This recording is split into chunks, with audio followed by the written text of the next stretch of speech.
This is day 4 of finding zeros of polynomial functions.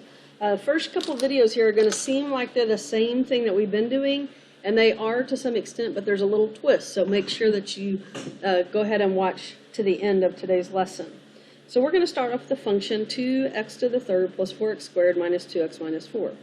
By looking at this, something we already know is that I should have 3 zeros. So I would start by finding my list of possible zeros.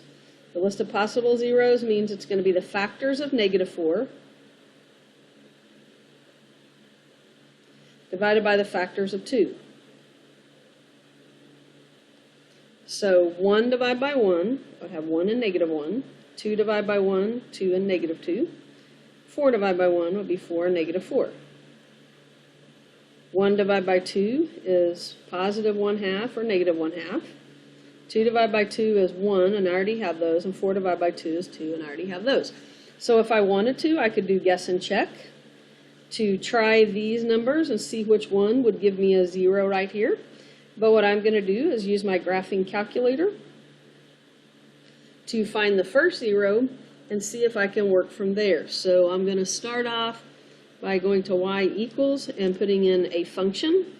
So 2x cubed plus 4x squared minus 2x minus 4, and hit graph.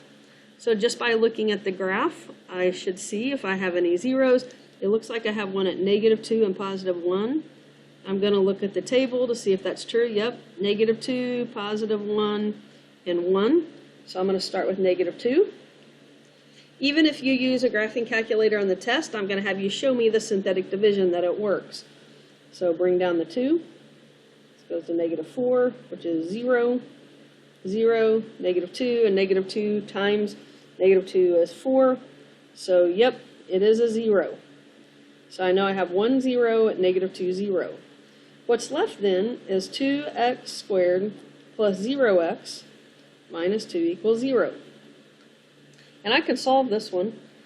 Add 2 to both sides, divide by 2, and then square root both sides. So I get x equals positive or negative 1.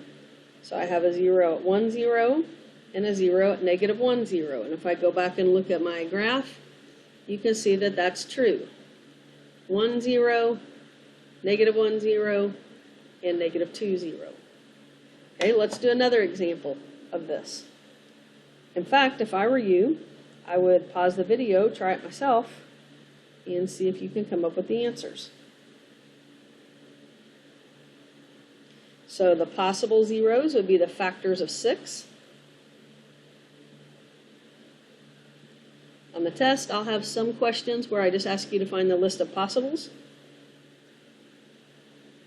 So I have 1 and negative 1, 2 and negative 2, 3 and negative 3, 6 and negative 6, and then 1/2 and negative 1/2. 2 divided by 2 is 1, 3 divided by 2,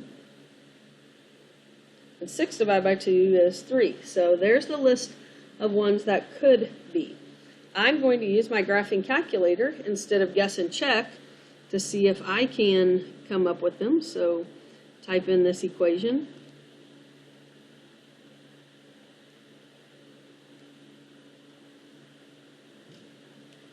And hit graph. So I see that I have negative 1, and it looks like 2. So I'm going to start with negative 1. So 2, negative 5, negative 1, and 6. So this should give me a 0 here, if it really is a 0.